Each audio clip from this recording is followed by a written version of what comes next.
มีผู้ชาวแบบเป็นเนื้อเป็นตนอยู่บ่เดี๋ยวนี้นะหรือว่าบ่มีจะว่าแท้ได้อยู่ตัวบ่ได้คันว่าบ่มีขอโทษน้ำได้พี่น้อยแต่ว่านี่ก็บ่ได้ถามทั้งนั้นแต่ว่าทั้งในความที่ห่างเสียงคันสิเว้ากันเนาะดังน้องไม้นี่เจ้าเห็นนี่เป็นยังไงเบอร์หนังมักอยู่บ่มักมูละฮะเพราะถ้าว่าสิเอาเป็นครอบครัวนี่ได้เจ้าคิดว่าสิได้อยู่วะน้องไม้ที่ว่าเจ้าให้เจ้าที่รู้จักไปมอบให้ตอนนั้น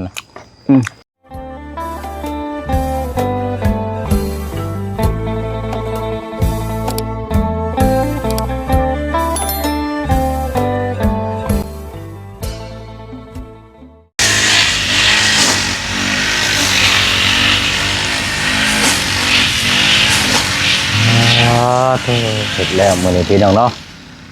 หนุ่มโสดเฮาสายลุยสายซิ่งสายบุกเบิกสายจ้อจิ้มกันสิว่ากันเนาะเว้าเรื่องเวียกเรื่องงานนี่ต้องยกให้เลยพี่น้องเอ้ยคันบ่แล้วนี่แม่นบ่หยุดเนาะคันว่าแล้วเดี๋ยวจังสิถอยคันบ่แล้วนี่แม่นบุกอยู่นี่แหละพี่น้องเอ้ยเนาะโอ้ยเอาอันเสียงลังจักแอนนี่การนี่แหละพี่น้องเนาะมื้อนี้ทางน้องสอนน้องเพิ่นว่างเนาะผู้เชียงก็ได้ดันไว้แล้วพี่น้องประมาณมื้อสิแล้วเนาะก่อนเดินทางขึ้นมาถ้าว่าน้องเพิ่นว่างมื้อไหร่หรือว่าอยากให้น้องเพิ่นมาตัดหญ้าอีกก่อนเนาะเพราะว่าหญ้านี่มันเริ่มหกแล้วพี่น้องยุงกระลายเนาะสิตัดดูแลบ้านสวนในทางง่ายเพิ่นนำเนาะพี่น้องมันหกมันเหื่อละมันก็บ่งามหูงามตามันบ่สะอาดเนาะย่างไปใส่ไม้ใส่กับมันระมัดระแวงมันระมัดระวังมันติดตะย่านเลยพี่น้องเนาะมันหกมันเหื่อนี่เอาก็เลยมื้อนี้นี่แหละพี่น้องเนาะให้ทางน้องสอนมาตัดหญ้าให้เด้อพี่น้องเด้อเนาะอยู่บ้านเช่าของทางบ่เสียงเนาะพี่น้องเนาะเอาน้องสอนมากินข้าวก่อนบัดนี้เฮาเอากินข้าวกินน้ำก่อนเนาะเอาต้องทักทายสบายดีและสวัสดีพ่อแม่พี่น้องเบอร์สุขุสุคนเด้อพี่น้องเนาะพบเจอกันอีกคือเก่าเนาะมื้อนี้อยู่บ้านเนาะพี่น้องเนาะพอดีทางน้องสอนมาตัดหญ้าแล้วก็กินข้าวก้อนบัดนี้พี่น้องเนาะหากระเฮ็ดกับข้าวแล้วกับข้าวก็โอ้ยต้มหน่อไม้เนาะพี่น้องเอาน้ำทางน้องซื้อซอยทางน้องเตืองเนาะแล้วมาต้มก็ซื้อกับลาบอยู่ห้านเอื้อยมาแหละพี่น้องเนาะเอากินข้าวกินน้ำกันพี่น้อยเนาะมื้อนี้ทางน้องสอนมาซอยเวียกตัดหญ้าให้ดุนสมเบิ่งน้ำกันเนาะพี่น้องเนาะทางน้องเพิ่นก็โอ้ยมีทางปลาลุงทางผู้ใหญ่เนาะฝากถามมาอยู่ได้พี่น้อยเนาะทางน้องสอนเฮานี่ยังเป็นหนุ่มโสดอยู่บ่มีผู้แสบผู้สาวเป็นเนื้อเป็นตนละบ่เดี๋ยวนี้ว่าซั่นเนาะเห็นแล้วก็สงสารอยากให้ทางน้องเพิ่นมีคู่ครองหาคนมาซักเสื้อผ้าหน้าแพร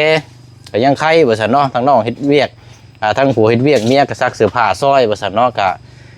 เอาวันนี้เดี๋ยวถามเบิ่งทางน้องเพิ่นน้ำกัดมื้อนี้พี่น้องเนาะยังมีผู้สาวบ่หรือว่าบ่มีเนาะพี่น้องเนาะถ้าว่าบ่มีนี่ก็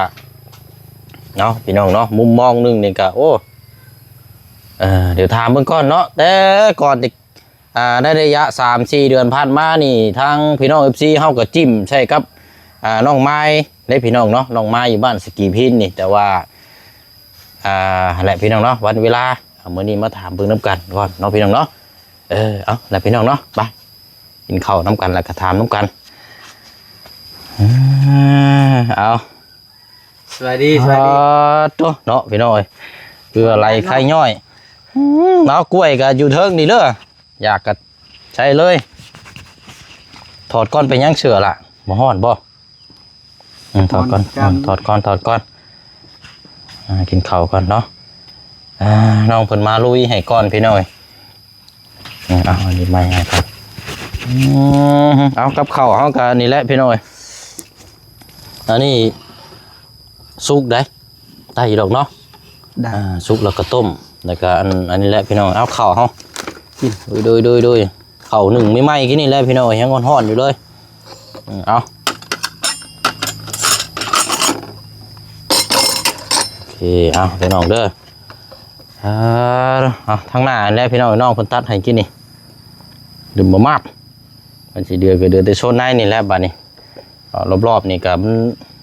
หกแล้วก็โอ้คือเฮาเห็นน้ำกันแล้วพี่น้องมันเป็นตาย้านเนาะมันบ่มั่นใจเวลาย่างไปใส่มาใส่กะ ยันงูเนาะ ยันงูเงี้ยว กินข้าว เลย กินข้าวเด้อ FC ทุกคนปลาลุง เด้อเอาเนาะไปกินข้าวน้ำกันเนาะบ่เสียงก็ยังบ่ทันได้กินอยู่พี่น้องกินกับน้องเพิ่นก่อน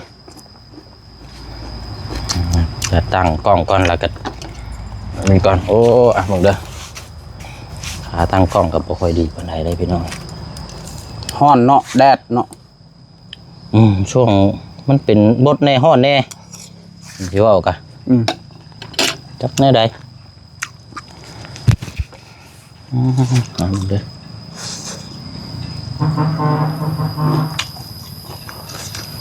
โอเคนะเด้อบลมเนาะมั้งเนาะเอาอึ๊บโอ้ยเก้าอี้กับโพดแล้วนี่พี่น้องเอ้ย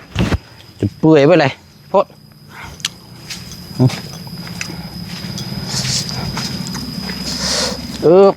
อ่ะกินใช้นั่งนำนั่ง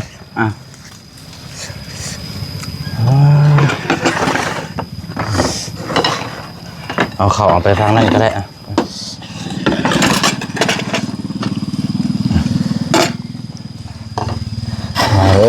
พี่น้องเอ้ยเนาะฮ้อนแล้วก็เอาเนาะข้าวเช้าพี่น้องข้าวเช้าก็สิกลายเป็นข้าวเที่ยงแล้วชีวิตปรุงเลย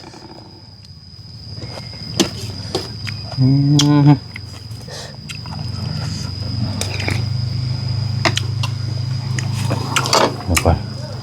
ครับ คักอยู่ว่า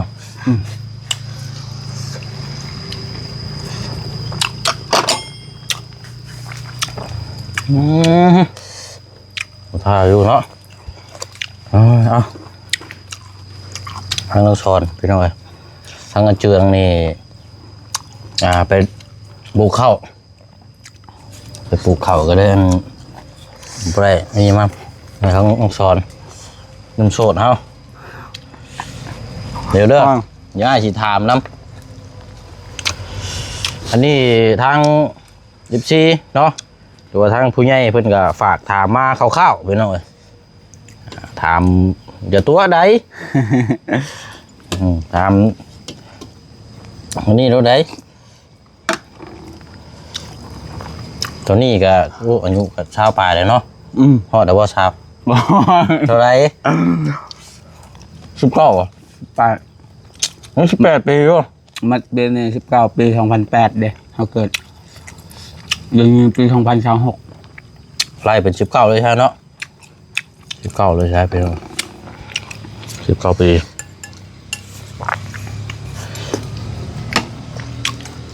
มีผู้ชาวแบบเป็นเนื้อเป็นตนอยู่บ่เดี๋ยวนี้นะเดี๋ยวว่าบ่มีจะว่าแท้ได้อยู่ตัวไปได้จะว่าคือยิ้มน้ำเอา เอาคนมันเงียบแหละให้เต้ เอายันวะบ่มีแท้บ่ แท้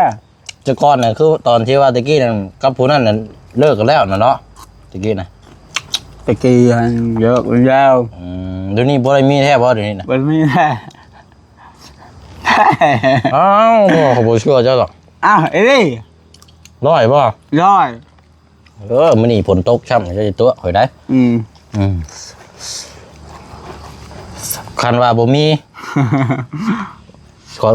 โทษน้ำได้พี่น้อยแต่ว่านี่ก็บ่ได้ถามทางนั้น แต่ว่าทั้งในความที่ห่างเสียงคันสิเว้ากันเนาะต่างคนต่างขยันคือกันกับเบิ่งคือสิโอเคนะพี่น้องแต่บ่เสียงก็ยังอยากให้เป็นแบบนั้นน้องไม้นี่เจ้าเห็นนี่เป็นนี่ได้ เบอร์หนัง มักอยู่บ่ มักมูละ ฮะบ่ถ้าว่าสิเอาเป็นครอบครัวนี่ได้เจ้าคิดว่าสิได้อยู่บ่น้องไม้ที่ว่าเจ้าอ้ายให้เจ้าที่รู้จักไปมอบให้ตอนนั้นน่ะ ก็ได้อยู่ มันเป็นครอบครัวนะน้องไม้ก็15 ปีเลยได้สิเข้า16เลยใหญ่เลยได้เราก็เป็นผู้ใหญ่เลยคนขยันใช่มั้ยครับอยู่ใกล้ๆกันนี่เนาะพอดีแล้วเราก็เป็นผู้หญิงเราก็มาดูแลอยู่เพื่อนเจ้าน่ะเจ้าก็เฮ็ดเวียก เราก็เห็นซักเสื้อผ้าหน้าแพ้ ฮ้อน ซอยกันว่าคันว่าให้จีบกันนี่สิคุยกันอยู่บ่รอผมบ่ ไผรู้ ฮะ ไผคือกล้า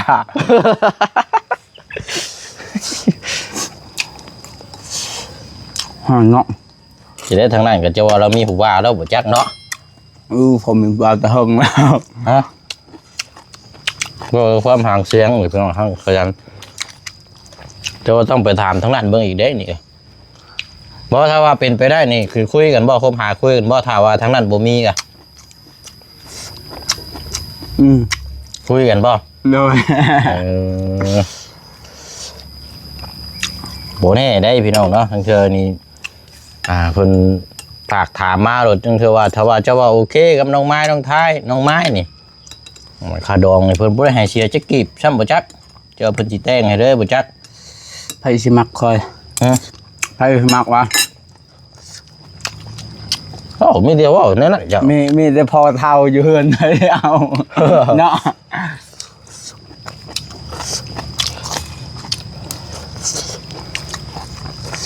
ถ้าว่าคบแบบคือเอาเป็นลูกเป็นเมียนี่ก็ได้น้องไม้เนาะถ้าสมมุตินะ ย้าย ได้บ่ ได้ แต่ว่าบ่ได้มีผู้ชาวแท้เดี๋ยวนี้เนาะเจ้าน่ะ มันมีแค่ เอาคนบ่มีกันลองคุยกันเบิ่งได้พี่น้อยเนาะน้องไม้น้องท้ายนี่ก็นั่นอยู่ได้น้องไม้ ห้องเนาะ ฮะ ห้องเนาะ โอ้ขนาดเขาเห็นแล้วกินหนึ่งข้าวหนึ่งน้ำกูนี่พี่น้องเลยโอ้เพื่ออะไรห้อนแห้งเลยต้มมาไหมเสียงว่ากันเสียพี่น้องเนาะคนหนึ่งเห็ดอย่างลูกเมียเนาะซักเสื้อผ้าในแพร่ว่าโอ้ ครับได้เนาะ ซอยกันได้นี่เจ้าอยู่ผู้เดียวกันคือว่าแล้วน้องกับเมื่อย คักแล้ว ผู้ดีแล้วนี่อยู่เพื่อนเจ้ากับบุมีผู้ใดมีแต่กับพ่อสองคนมาดูแลเนาะเดี๋ยวสิไปถามเบิ่งให้เด้อถามน้องไม้เบิ่งเด้อเฮ้ยแล้วเจ้าแบบจะได้ลงมันอันดึงถอนมันเสียหยามันพร้อมกันมาจัก เชียร์หยาข้างคักอ่ะ ได้จ่าข้างก่อนได้เนี่ยคอยก็ยังเมื่อยอยู่แต่ว่าอ้ายให้มันซอยก็ไปช่อยอ้ายก่อนเชียร์หยามัน โอ้คันน้องไม้กับมุกสอนนี่จิ้มกันนี่บ้าพี่น้องนี่ติดดาบเต้นติดตามยาวอยู่นี่มึง อีหยาหรือบ่ ฮะเอ้าพี่น้องชีเพิ่นมักได้เจ้ากับขยันทั้งนั้นกับขยันอยู่แล้วมาอยู่ร่วมกันบัดนี้ขี้คร้านบ่ เป็นไปบ่ได้แล้วผมก็มีแต่พื้นฐานเนี่ยคนหาอยู่หากินครับมาอยู่แล้ว ยังบ่ฮู้ เดี๋ยวเขาจะไปถามแล้วเบิ่งให้เด้อ ถามบ่ กันแล้วว่าบ่มีนี่ มักมันละคอย กันแล้วว่ากันว่าอ้ายว่ามักบ่น้องสอนเขาสิถามเดี๋ยวนี้เด้อ ดามเนาะ กันแล้วว่ามักนี่เจ้ารู้ได้บัด คือข้าวไปเบิ่งนะครับ น่าถามให้อยู่แล้วมักก็แล้วแต่ชุมเจ้าแล้วแต่ว่าถามมึงก่อนอันนี้เป็นทางเสียงทั้งพี่ก็ฝากมาถามร้ายพี่น้องเอ้ย เบิ่งมือกระดำนี่ไผสิเอายังกล้วย พวกอะไรเมียเนี่ยมือขาวไว้ ไอ้เมียกับมือขาวไว้ โอ้สิข้าวใช่คือเอาไปกล้วยไปขายไปซื้อข้าวโลมาเนาะสิข้าวในใด มันมือเท่านี่ก็สีเข่าไว้มือเท่าเนาะ สิเขากิน ชอบสุดท้ายว่านะ สอบสุดท้ายยังอยู่ยังสอบข้าวนานหมดแล้วยังเขาให้สอบข้าวซ้ำเรา ใช่นี่กินแม่ลวกพักนะครับ กิน ม้วนกินนี่พัก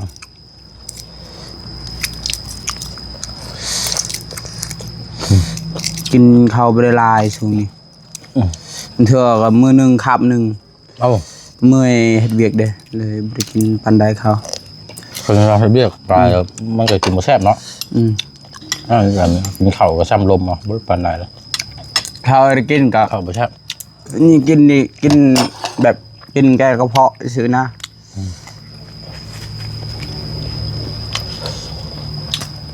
กินข้าวไม่ได้ไรนี่สำคัญหน่อยเดียว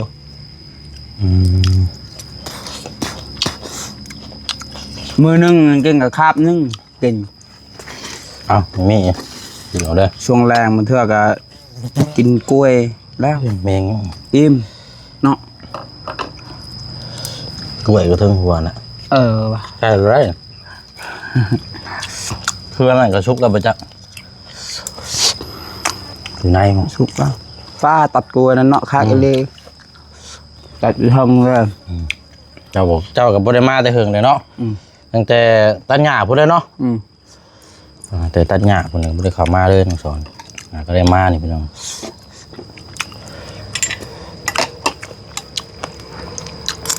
โอ้ยเอาน้ำก่อนปุ๊บตา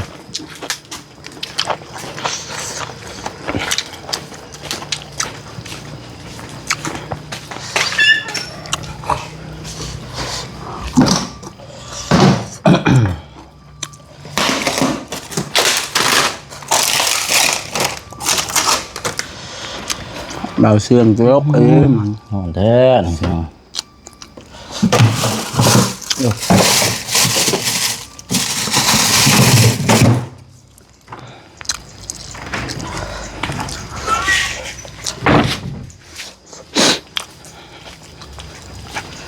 โอ้ยห่อนแท้นี่หาตัดหมองห่มก่อนได้นอกเลยโอ้ตาย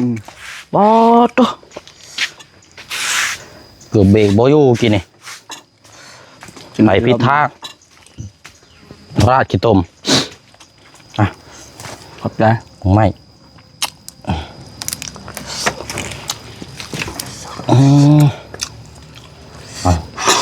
บวงตาแล้วกระโดดน้ำด้วยนะคุยเลย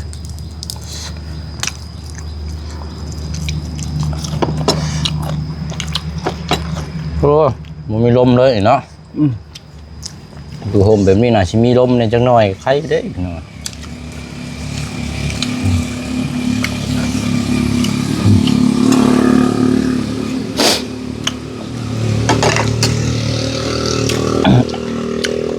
เมื่อเห็ดเบ็ดตรงนี้เนาะผิดห้อนเลยต้องคอยจอยมาเห็ดเวียกช่วงอากาศแบบมันห้อนร่างกายมันเผาผลาญขึ้นอย่างเลยเผาผลาญยิ่งคันว่าเมื่อยบ่กินข้าวนี่ยังจ้อยไว้ร่างกายเมื่อยไว้ก็เห็นคอยคือผู้ใหญ่แล้วเนาะผู้ใหญ่แล้วเห็ดเวียกตลอดคนมันดำกากแรกกากผมเนาะมันแบบบริเฮ็ดเวียกปัญญาใครเงี้ยกับบริเฮ็ดกับบ่มีกินเนาะโอ้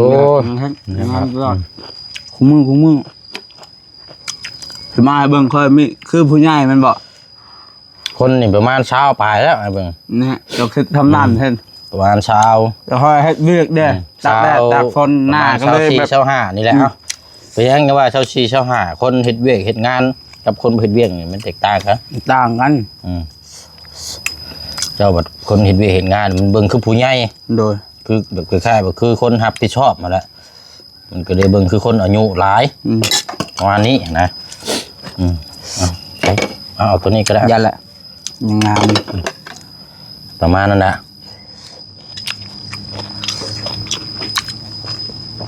คนที่ว่าบ่ค่อยเวียกนะเห็นบ่อายุชาปลายยังน่ะหนุ่มๆอยู่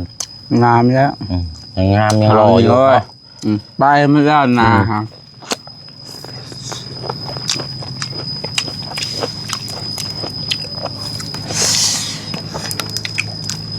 เจ้าชิโร่ตัดเขาเป็นช่วงนี้บ่ปะเนี่ยโดย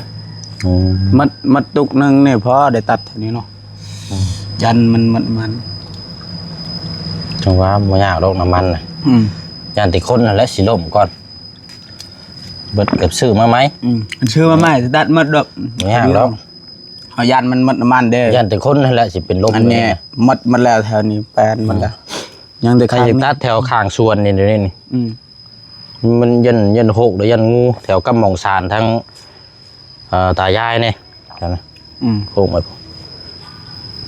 แถวนี้แหละมังนัดตรงนี้ได้จะมาชุกแล้วจ้ะ ชุกแล้วจัก นัดอยู่ในแจ ตัวมันชุกตัวมันบ่ได้ชุก ลวกผัก หวานคักแล้วเนาะแช่ตู้เย็นไว้ ถูกกินไหมล่ะซ้ อิ่มแล้ว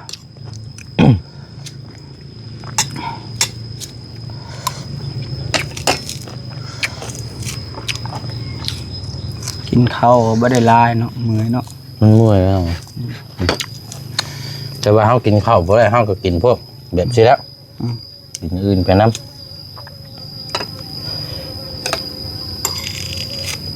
เราใส่แห้วถึกอยู่บ่พอจับเลย ถึกอยู่มื้อวานมื้อซื่นถึกแลน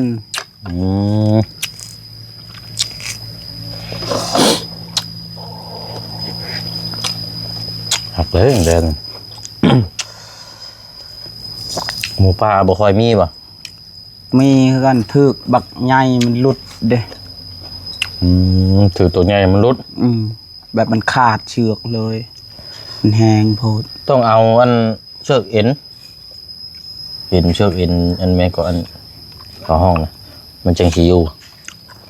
มันเชือกคัดเร่งรถนี่มันอยู่มันใหญ่นั่นแฮวซื่อเด้อ มันว่ามันก็สิทนแน่เนาะ โดยมัดซ้ำพอเฮาใส่ปุ๊ดเลย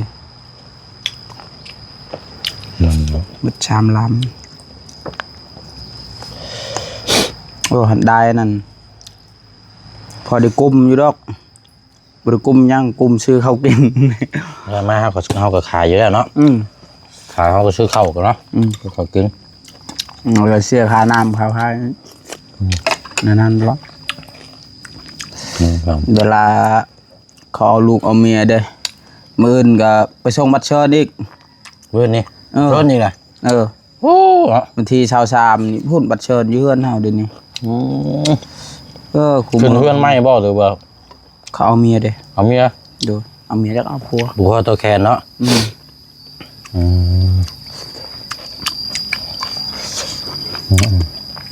ไปลองไอ้รุ่นส้มน้ำกันสิไปถามไปเด้อทางน้องไม้เด้อ ถามโลด เมื่อวานถามนี่ก็ทาง14เพิ่นก็นี่ได้ โดย ฝากมาแต่ว่าเจ้าบ่มีนี่ดอก บ่มีแท้ ฮะ บ่มีแท้ เขาว่าทางนั้นว่าเฮาก็ยังบ่ได้มียังเป็นบ่มีภัยคบหาภัยมีแต่เฮ็ดเวียกแต่งานมื้อหน้าอ้ายสิพาเจ้าไปเด้อ ข่อยบ่ไปดอก เอาเป็นหยัง ยัง ข่อยบ่ไปแล้วช่วงนี้นะห้ามให้อายกินสินจมมื้อหน้าข่อยยังบ่ไปข่อยให้เมื่อเพิ่น เพิ่นลงมาเลยเพิ่นลงมา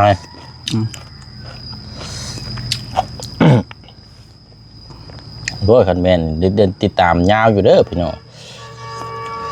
ยังได้เจ้าแท้น่ะตักกินแม่นี่ อิ่ม อิ่มเลยเนาะเอาแต่เนาะเดี๋ยวจังน้อยก็จังเนาะตัดไปแถวห่มพอละ โดย ห่มจังอันนี้อันมาเป็นกุ๊กบ้านกุ๊กหยังบ่ตัดก็อย่าได้ละเด้อ โดย ให้มันปลูกมันได้บ้านครั้งมีตู้เราปลูกไว้พี่น้องมีแต่บ้านมีแต่อันสมุนไพรได้อยู่นี่เต็มหัวมันยังไงป้าฉันเนาะลาพี่ลาน้องก้อนบาดนี้พี่น้องเนาะ สบายดีเด้อ โดยเอาพี่น้องเลยจังใดก็ขอมุกขอบใจพี่น้องเฮานํกันเบิดสุขสุคนเนาะมื้อนี้ก็เข้ามาชมเนาะคลิปทางเชียงแล้วก็ทางน้องซอนกินข้าวนํกันให้น้องซอนเพิ่นมาตัดหญ้าพี่น้องให้น้องเพิ่นเพราะว่ามันหกมันเหือดูแลเนาะแล้วก็ติดตามเบิ่งนํกันอีกคลิปต่อไปพี่น้องคลิปนี้ลาก่อนวันนี้พี่น้องกินข้าวกินน้ำบ๊ายบายเด้อพี่น้องเด้อเนาะสบายดีพี่น้องเนาะแม่ละอันจิ้มแม่ตัวนี้ โดย มะกล้วยก็เต็มเครืออยู่ 3สิกิน บี เนาะ โดเด้อพี่น้องเนาะแดดร้อนแห้ง